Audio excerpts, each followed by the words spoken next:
Welcome to On Contact. Today we discuss the efforts to force the publisher of WikiLeaks, Julian Assange, out of the Ecuadorian embassy in London, where he will be extradited to the United States to stand trial with journalist Joe Lauria. When she calls journalists his colleagues, she'll put a chill one down my back because they are not acting like his colleagues. They're abandoning him, and it's really, they don't know what they're doing to themselves ultimately. But this is not the way to think. I think even alternative media, so-called left media, you know, they still need the establishment to vindicate, to verify them, to validate them. They've been broken off with them. They want to be in their hierarchy of celebrity in this nonsense. So Assange is bad. He gave us Trump. That's what they're saying, and it's really absurd. Julian Assange's sanctuary in the Ecuadorian embassy in London has been transformed into a little shop of horrors. He has been largely cut off from communicating with the outside world for the last 7 months. His Ecuadorian citizenship, granted to him as an asylum seeker, is in the process of being revoked. His health is failing. He is being denied medical care. His efforts for legal redress have been crippled by the gag rules, including Ecuadorian orders that he cannot make public his conditions inside the embassy in fighting for revocation of his Ecuadorian citizenship. Australian Prime Minister Scott Morrison has refused to intercede on behalf of Assange, an Australian citizen, even though the new government in Ecuador, led by Lenin Moreno, who calls Assange an inherited problem and an impediment to better relations with Washington, is making the WikiLeaks founder's life in the embassy unbearable. Almost daily, the embassy is imposing harsher conditions for Assange, including making him pay for his medical bills, imposing arcane rules about how he must care for his cat, and demanding that he perform a variety of demeaning housekeeping chores. The Ecuadorians, reluctant to expel Assange after granting him political asylum and citizenship, intend to make his existence so unpleasant he will agree to leave the embassy, to be arrested by the British and extradited to the United States. The former president of Ecuador, Rafael Correa, whose government granted the publisher political asylum, describes Assange's current living conditions as torture. Joining me to discuss the persecution of Julian Assange is Joe Lauria, editor-in-chief of Consortium News. So you're one of the few journalists in the country who has decided to defend the rights of publishers. I find what's happening so incredibly short-sighted on the part of the press. Does it surprise you? I'd like to say yes, but I can't, because we've seen, as you've chronicled very well over the years, the decline of American journalism with all the other institutions that you've also chronicled. And that is this rampant careerism, this taking of official statements and positions and just reporting them without question, that has opened up such a void that Julian Assange actually filled so well with WikiLeaks. And of course, when he revealed what George Bush did, the Democrats were happy with him and the Republicans weren't. And now vice versa, when he revealed the DNC and Podesta emails, we have Democrats across in the establishment, even rank and file Democrats, wanting to see Julian Assange brought back to the U.S. in chains. It's abominable, especially the media going along with this, not standing up for him as a publisher. And of course, the New York Times realizes, because their #2 counsel was out on the West Coast a couple of months ago speaking to some judges, and he said, we don't really want Assange to be arrested because they can come after us. And well, it sets a legal precedent Absolutely. that the Trump administration and perhaps the next administration will be quite happy to use. Well, the Obama administration looked into prosecuting him, and they came up with what they called the New York Times problem, was if we get him, that the New York Times is liable. I must point out, however, some people believe there is no legal basis to prosecute. There is. There is. The Espionage Act has a section that actually criminalizes possession and reception of classified information and its dissemination. It happens to be subsection C, section 793. And then there's also the Pentagon Papers case. I wrote a book with Senator Mike Gravel back 10 years ago when he briefly ran for president. He, of course, was the senator that Dan Ellsberg gave the Pentagon Papers to read into the congressional record under the speech and debate clause of the Constitution, which allows any member to say anything they want. They can declassify anything if it's in a legislative act and they can't be questioned for it. I remember Dick Durbin, after in the Senate, said, well, I couldn't reveal that we knew there were no WMD because it was classified, which was rubbish. He could have under that debate. But in that case, Gravel, what the Pentagon Papers case showed, and the Supreme Court decision, was that the government cannot use prior restraint. It cannot tell a newspaper, before publishing, you can't publish it. But after publishing, as Byron White, one of the justices in that case, pointed out, there are other ways the government could go after them. It's still classified, and they never, the issue is it's politically not possible until now. Legally, it's been possible. They've never dared do that since John Peter Zenga back in 1735, right here in Manhattan, when Bill Cosby, William Cosby, the governor of British governor of New York, prosecuted him for libel because he wrote some things against the governor, and he went to trial. And of course, the jury made a decision that it was true, and he was free. And that's the foundation, the beginning, before the country, obviously in colonial America, of our First Amendment. This would be the second major case of that type since that's almost 300 years ago, to bring Julian Assange here, a publisher, because he did not steal the documents himself. Right. He merely received and published them. So politically, it looks like the Trump administration might actually do it because they don't have opposition from the Democrats and the population at large, distracted or disinterested, and this is very troubling. Let's turn to a clip. Julian Assange's mother, Christine Assange, issued an appeal. So let's just watch a couple minutes of this, where she talks about Julian's case, which I want to get into after she begins the discussion. Despite Julian being a multi-award winning journalist, much loved and respected for courageously exposing serious, high-level crimes and corruption in the public interest, he is right now alone, sick, in pain, silenced in solitary confinement, cut off from all contact, and being tortured in the heart of London. The modern-day cage for political prisoners is no longer the Tower of London. It is the Ecuadorian embassy. Here are the facts. Julian has been detained nearly 8 years without charge. That's right, without charge. For the past 6 years, the UK government has refused his request for access to basic health needs, fresh air, exercise, sunshine for vitamin D, and access to proper medical and dental care. As a result, his health has seriously deteriorated, and his examining doctors warn these detention conditions are life-threatening.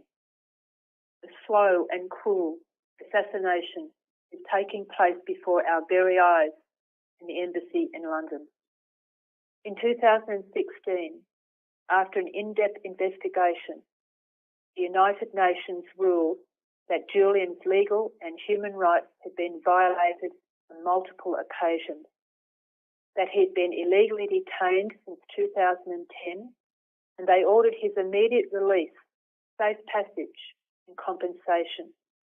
The UK government refused to abide by the UN decision.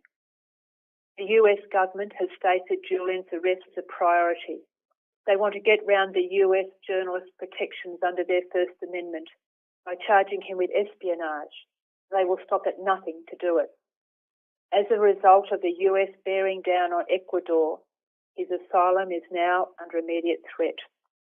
The US pressure on Ecuador's new president resulted in Julian being placed into strict and severe solitary confinement for the last 7 months, deprived of any contact with his family and friends. Only his lawyers could see him. 2 weeks ago, things became substantially worse.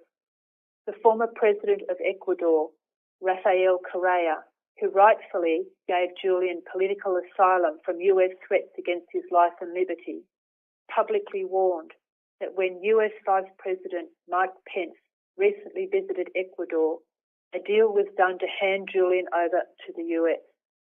He stated that because of the political cost of expelling Julian from their embassy was too high, the plan was to break him down mentally. A new, impossible, inhumane set of rules and protocols was implemented at the embassy to torture him to such a point that he will break and be forced to leave. So let's talk about why Julian is there in the first place. Well, he knew early on, from 2011, there was the idea amongst his lawyers and himself that there was an indictment sealed. Now we know for sure because it was mistakenly revealed. Mistakenly, that's a whole show right there about that mistake.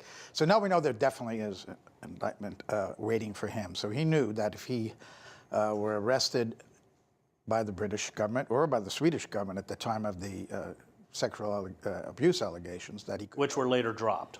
Totally, he was never charged with any crime. He was back in the 80s, apparently, for some hacking, but not in the current time we're talking about. He's never been charged with that.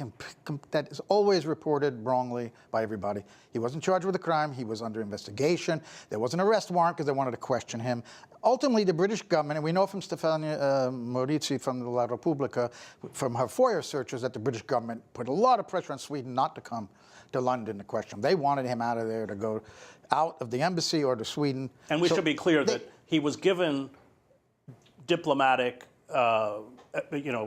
protection or within asylum within the embassy, but the British would not grant him safe passage from the embassy to the airport. They wouldn't allow him to get a diplomatic passport, by the way, either, Yeah, which wouldn't allow him to also get out. So that's why he's been there, and now we know he cannot go. He will certainly be extradited to the United States. The British Defense Secretary said the British police will give him a warm welcome once he leaves the embassy, So that's why he's there. That's why he can't leave. You had especially with the material that Chelsea Manning provided to WikiLeaks, he was feted and courted by the very media institutions that have now turned against him, The Guardian, The New York Times, because they wanted his material. Yes, and why? Whose government did he expose then? Republican government, George W. Bush. So liberal media loved Julian Assange then. He's now exposed to Democrats. Right. This man is nonpartisan. He's nonpartisan, but people in this hyper-partisan time we're living in cannot understand it. They can't grasp what this means, to not take a side in two major political parties that have barely any difference on most major issues, particularly foreign policy. So, but they branded him, a guy who got Hillary Clinton to lose the election, which is complete nonsense. And it's all gotten muddled up in the Russiagate mania that we've been living through for 2 years. So he would come here and become the focus, perhaps, of even the Mueller investigation if they could pin something on him. But again, the Russians, whoever gave it to him, should be immaterial. Well, I worked for 20 years abroad. I was leaked all sorts of material by all sorts of groups, from the French intelligence service to the FMLN rebels in El Salvador to the PKK rebels to the Mossad to the CIA and the FBI. And what's important is whether those documents are genuine or forged. And it's very clear the Podesta emails were genuine. And from those emails, what did we learn? We learned that the Clinton Foundation received millions of dollars from Saudi Arabia and Qatar, two of the major funders of the Islamic State. We learned that Hillary Clinton, as the Secretary of State, paid her donors back by approving $80 billion in weapons sales to Saudi Arabia, which, of course, has now been used to prosecute the humanitarian crisis and war in Yemen, where half the country now is chronically short of food. There's a cholera epidemic, 60,000 dead. We learned that Hillary Clinton was paid $675,000 for speaking at Goldman Sachs, a sum so large it can only be described as a bribe. We learned that in these closed talks, she told the financial elites that she supported open trade and open borders, and that she believed the Wall Street executives were, in her words, best positioned to manage the economy, which flatly contradicted her campaign promises. We learned that the Clinton campaign worked very hard to make sure Donald Trump was the Republican nominee. We learned that Clinton received advance information on primary debate questions. We learned, because there are 1,700 of the 33,000 emails from Clinton, that she was the architect of the war in Libya, that she believed it would burnish her credentials as a presidential candidate. And what has Libya, the chaos in Libya, resulted in? It's seen the rise of radical jihadists in a failed state. It's triggered a massive exodus of migrants into Europe. It's seen Libyan weapons stockpiles seized by rogue militias and Islamic radicals, and it's resulted in 40,000 dead. And the question is this: should this information have remained hidden from the American public? And I would say that if you argue that, you can't call yourself a journalist. Absolutely. I wrote a book, and Julian wrote the foreword, all about those emails. So, and you left out one that New York Times reporters were giving their copy to the campaign members to check before. I mean, this is just absolute fireable offense in a newspaper. Right. But look, anybody who leaks information has a motive, okay? And their motive is to help their self-interest. So when American officials do it as well, whether that's Mossad, Russians, State Department, you look at whether it's true or not, and if it's newsworthy. That's really all you got to, and that's it. And this was, certainly. And it was not politically motivated on his part. If he had Trump documents, he would have leaked them. He didn't get the Republican emails. Right. They got a bunch. They checked it out. They'd already been published. Trump was an open book anyway. We knew what he was. Clinton was a closed book, so these helped the voter understand who she was. We'll come back to that. When we come back, we'll continue our conversation about freedom of the press and Julian Assange with journalist and editor Joe Lauria.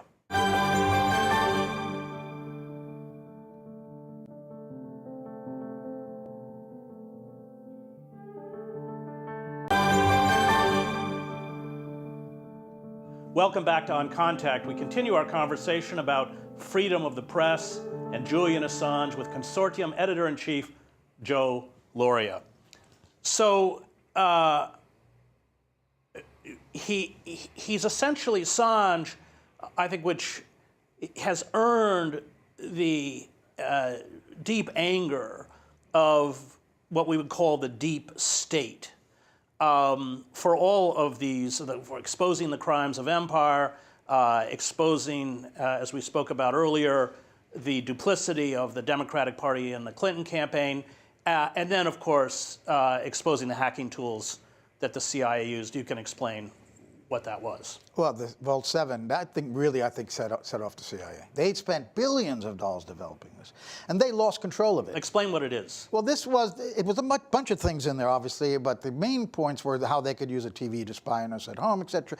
But especially this Marble program that was discussed, which was where the CIA had spent billions over years to develop, where they could go into metadata on a hack and put in fingerprints, so-called, of other actors in Iranian, in Persian, in or Farsi, I should say, in Russian, in Arabic, etc., to make it look like somebody else did the hack. This was really a key one. So it was blown, but they lost control of it, and then it was given to WikiLeaks, and they published it. And this was a huge embarrassment to the CIA. But in general, what you were saying, the crimes that they have committed, people who are still alive today, working in our government, running things, he is a direct threat to them because he's doing what a journalist is supposed to do. And most of our journalists aren't in the corporate media anymore. Expose what they're up to. And of course, throughout history, any ruling circles are going to blame a foreign hostile power or the media. They did it during Vietnam. They blamed the media for losing the war, etc. So we've got this whole thing on steroids now, that he's like the enemy number one. And WikiLeaks won't stop, incidentally, even if they get him. They want to make an example of him, and they want his sources. And that's why it's not a fantasy to think he could be ill-treated as well, if he's captured. He's not an American citizen. He shouldn't be subject to the Espionage Act. He's not bound by any law that I know of to protect American secrets. What's the legal basis? Well, that's a good point. If he were on U.S. soil doing this, he would be, obviously. If you go to another country and you break their laws, they can arrest you. But this was done from abroad. But, you know, U.S. has had this extraterritorial jurisdiction going on for years now on all sorts of things. So they think they're running the whole world, or much of it. It began with extraordinary rendition of Muslims who were not American citizens. And of course, all of us who were speaking out about it said they are not going to stop. You've created a precedence by which dissidents are next, and this, of course, is exactly this is the major example of what's happened. Let's listen again to Christine Assange, a short clip here. They are setting my son up to give them an excuse to hand him over to the US where he will face a show trial. Over the past 8 years, he has had no proper legal process. It has been unfair at every turn, with much perversion of justice. There is no reason to consider that this would change in the future. The US WikiLeaks grand jury producing the extradition warrant is held in secret, has 4 prosecutors but no defence and no judge. The UK-US extradition treaty allows for the UK to extradite Julian to the US without a prima facie case. Once in the US, the National Defence Authorisation Act allows for indefinite detention without trial. Julian could very well be held in Guantanamo Bay and tortured, sentenced to 45 years in a maximum security prison or face the death penalty. My son is in critical danger because of a brutal political persecution by the bullies in power whose crimes and corruption he has courageously exposed when he was editor-in-chief of WikiLeaks. Let's talk about what it looks like, because there's long been the assumption that there were sealed grand jury indictments out of Virginia, right? Alexandria, where I'm living, actually. Okay, yeah. And we now have seen tangential proof of that. But let's talk a little bit about, as far as you can tell, how you think they will legally attempt to prosecute Assange if they extradite him. Well, I was just reading about, they could go off of the question of him having published secrets to try to prove somehow that he took part in the theft of the government documents. And there was this case in Iceland where the FBI went there and they tried to, according to some people, frame him and WikiLeaks for having ordered certain hacks of Icelandic government institutions. Well, didn't they pay a bribe, quite a hefty bribe, to former WikiLeaks member to essentially say that? Yes. Right. He snitched. And then the Interior Minister kicked out the FBI. So that didn't work. But there could be something like that they want to try to prove that he was actively involved. Now, as you well know, Chris, you get sources, you are trying to encourage them, you want more information out of them. At what point is that like, go there into that drawer and steal that document from him? I mean, you're not going to say that. Why is that important to them legally? Well, because it's a crime to steal a document. Right. It's not a question. It's not a crime to publish them.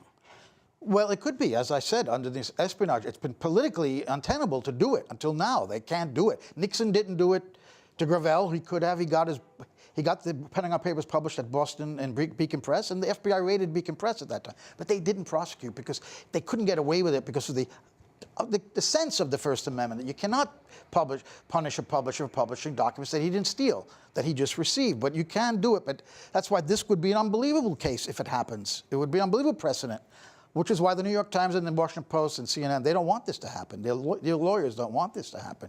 Because, especially with Trump, the way he feels about the media, that's why I think they may do it. He's so crazed about it. And then he could go after them. Yeah, of course. How would they use the Espionage Act? The Espionage Act, 1917, the equivalent of our version of the British Foreign Secrets Act, was written to prosecute people who were giving information to a hostile power. How would the Espionage Act? There have been additions to it. That was originally just a war about the First World War. But the additions, including subsection C, section 793, says if you receive these documents and disseminate them, you're liable to prosecution. It's there. It's in the statutes. It's in the Act. It's never been used for that purpose. Right. It would be extraordinary. It's been misused by the Obama administration against people like Tom Drake, et cetera, the Espionage Act, where he gave some information that wasn't classified. In the end, it was proven to the Baltimore Sun. But they charged him under the Espionage Act. So this is like, it's ridiculous. Even Ellsberg was not a spy, I mean, in that sense. And he was the other one of the other few ones before the Obama administrations to be charged under it. So if they wanted to use this part of the Espionage Act, it would be an extraordinary political development that no administration has done before. Not since, I said, back in colonial America. So that's what we're all worried about. And I don't think he'd get a fair trial. As Christine said, it would be a show trial because they could use the state secrets privilege. They can get to a point where they get a judge who has clearance. They can go in the chambers and tell the jury, we have classified information we can't show you. Show the judge. He comes out and says guilty. Go home. And the defense has never seen the evidence. They use secret evidence against Muslim jihadists, which means that both the defendants and their lawyers can't even see the purported evidence that's being used to charge them. That's correct. If it came to that, they'd use that. I think so. And as I said, he could be mistreated. They want his sources, and Right. if they have him in custody, you never know what could happen to him. From what you can tell, because you in Consortium News you wrote about an attempted break-in. And it's difficult because his communications have been cut off.